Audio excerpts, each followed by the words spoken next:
logical. We need to think better, go beyond mathematics, and embrace the science of value reasoning, which underlies the computer industry. Be critical. We need to think more and learn how to deal with the flow of arguments on internet, designed to influence or persuade us. Be creative. We need to think differently, since a digital transformation cannot be successful without new mental models. Last but not least, when algorithms manage our lives, who will manage the algorithms?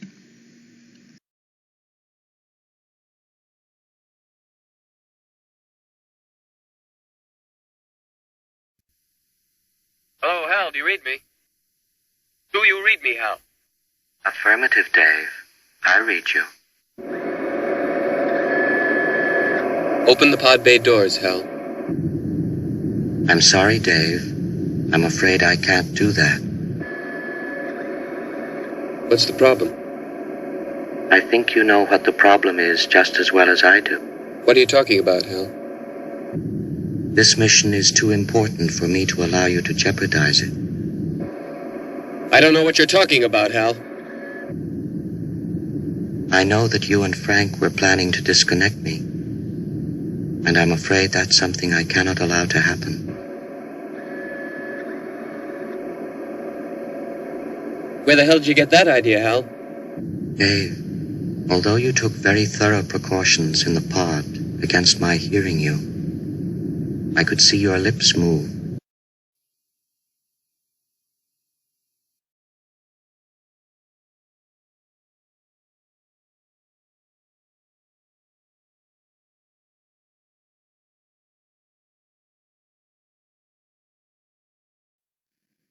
A inteligência artificial, ela se encontra ainda ao nível de sintático, ou seja, trabalha-se com bag of words.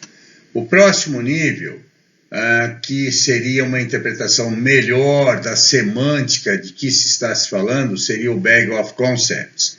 Provavelmente isso a gente vai atingir em torno de 2025, 2030. O último nível, que é o nível da curva pragmática, seria do bag of narratives.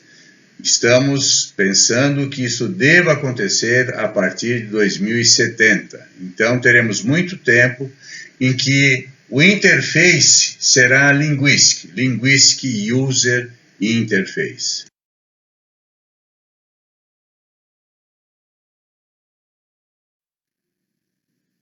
Dr. Lika, que é o responsável pelo Frontier Development Lab da NASA, ele e sua equipe usam muito inteligência artificial para a solução das análises dos planetas que estão fora do sistema solar. Mas para eles, no final do dia, tudo não passa, com relação à inteligência artificial, de uma estatística extremamente sofisticada.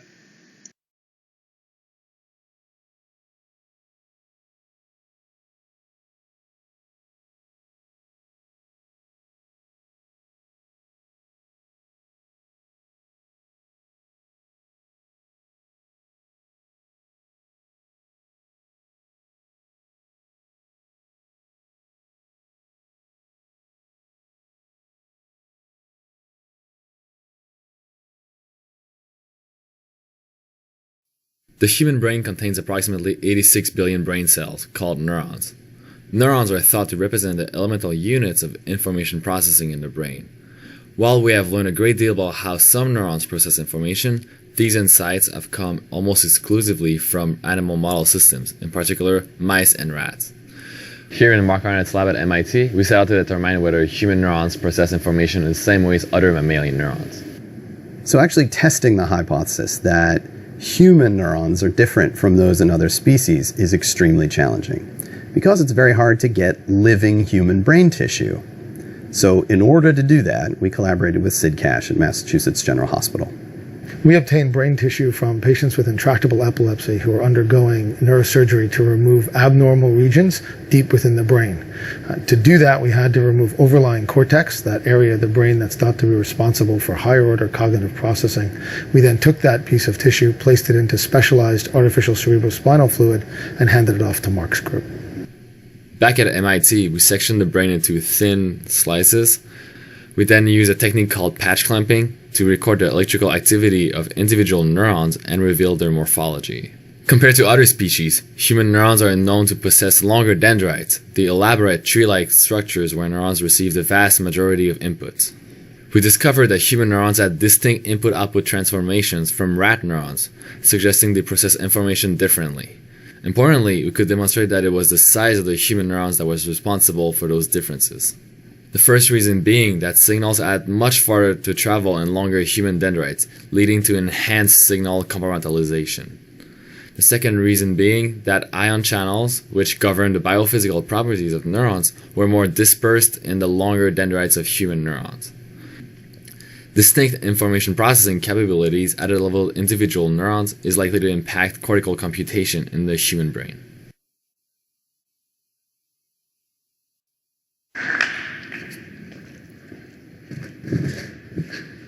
Good morning. I'm Jim DiCarlo. I'm privileged to lead a science community here at MIT, the Brain and Cognitive Sciences community, whose mission is to understand the brain and how it gives rise to the mind.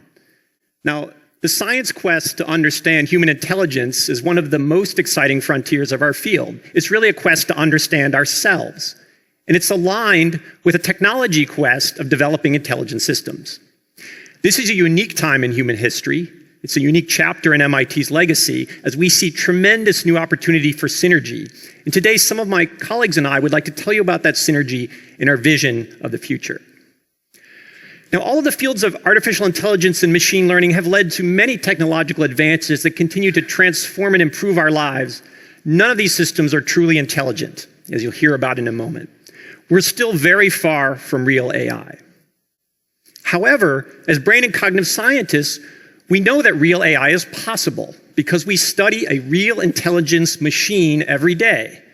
The machine behind your eyes can navigate new situations, infer what others believe, use language to communicate, write poetry and music to express how it feels, create math to build bridges, devices, and life-saving medicines. In short, it's built civilization from scratch. The human brain can do what AI systems cannot yet do. If harnessed, the science of human intelligence provides an incredible opportunity to replenish the well of AI algorithms. Now, the human brain, shown here, is a 20-watt machine. To some, the idea that the brain is a machine is itself an astonishing hypothesis, as illustrated by this quote from the late Francis Crick. You, your joys, your sorrows, your memories, your ambitions, your sense of personal identity and free will are in fact no more than the behavior of a vast assembly of nerve cells and their associated molecules. As scientists, we have the opportunity and indeed the obligation to reverse engineer this brain machine. But this is not a simple task, as can be illustrated by thinking about this far less advanced, less intelligent machine, but that one that we know more about. And a similar analogous quote, your remarkable favorite app, all its performance and amazing user interface is in fact no more than the behavior of a vast assembly of transistors. So many of you in the audience know that this is true, that that device and its amazing interface is due to those transistors, its building blocks shown on the left. But you can't understand how that amazing performance on that app comes from without understanding the complexity that lives between. Similarly, as brain and cognitive scientists, we study the amazing intelligence and cognition of humans, and we know the building blocks of that system. They're called neurons, and their connections called synapses. You have billions of neurons in each of your brain. We know something about what intervenes between those neurons as they're put together into circuits that give rise to algorithms that are underlying our cognition. But the challenge of our science is to discover which arrangements of neural building blocks can explain and underlie our intelligence behavior. So how do we propose to do this? Well, as we make measurements and discoveries as scientists, shown here on the left. We must, and we are, building algorithms that offer the potential of showing how those neurons are connected to give rise to the intelligent behavior, shown here in the center. You could refer to those as models or intelligent algorithms or hypotheses about brain function. And here's where we see great synergy with similar efforts from our machine colleagues, engineers that work in software, hardware, robotics, as they are great at synthesizing and creating and are also interested in building things that can explain intelligence. So we're united around the mission of intelligence algorithms, and we aim to leverage in the core the complementary strengths of both sides of this equation and to build algorithms at human relevant scales. These algorithms will in turn inform our science through these reverse green arrows that you see here about hypotheses of brain function, where our intelligence comes from, and inform our engineering as possible new technologies shown by the blue arrows. We believe this approach over time will again replenish the well of AI algorithms that can impact the greater MIT and indeed the greater world through the work of the MIT IQ Bridge that you'll hear later today.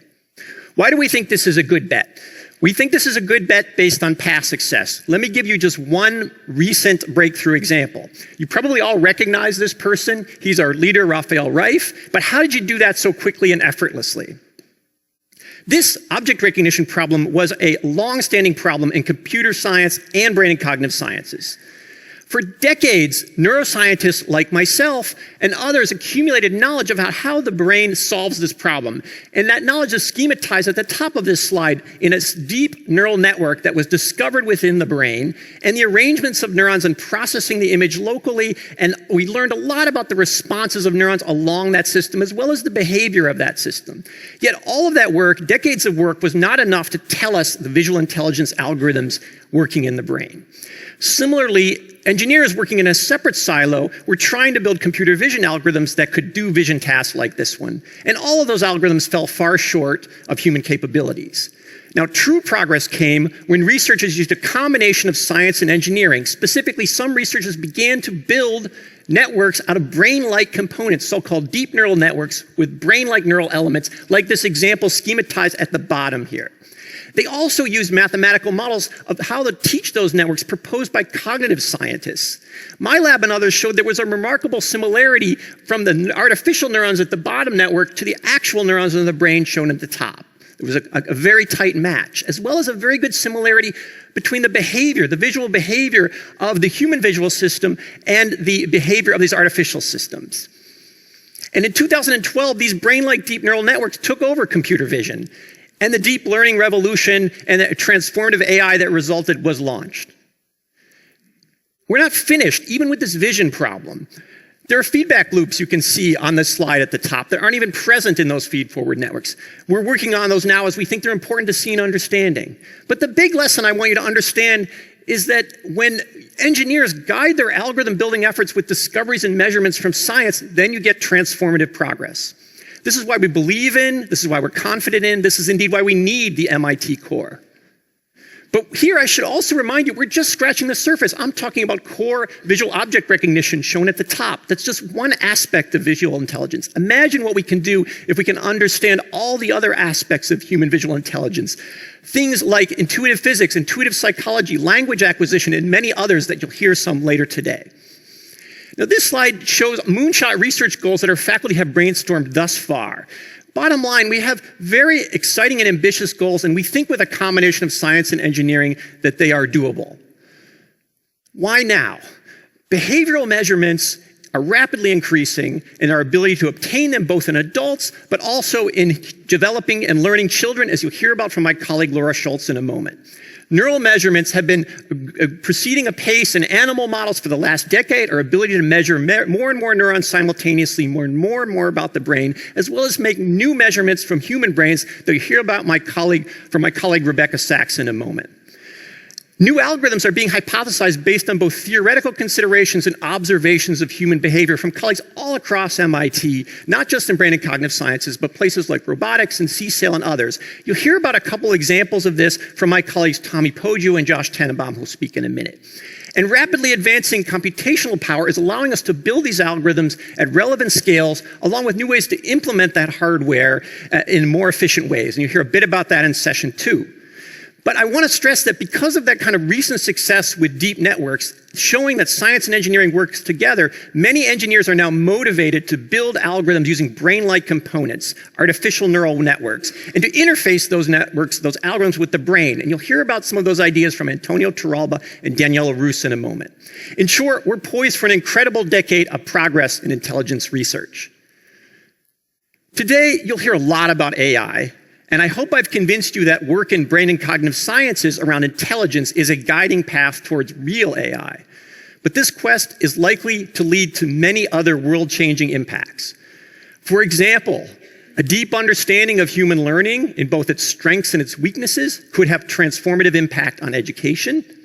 An engineering description of the brain will help us pinpoint when, where, and how something can go wrong. And armed with this, we'll likely be able to see new ways to ameliorate things like Alzheimer's, autism, hearing and vision loss, and many other conditions. Let me end by reminding you that over time, the MIT IQ Core could answer one of the biggest basic science questions of all time. How does the arrangement of billions of neurons make you, you? Thank you.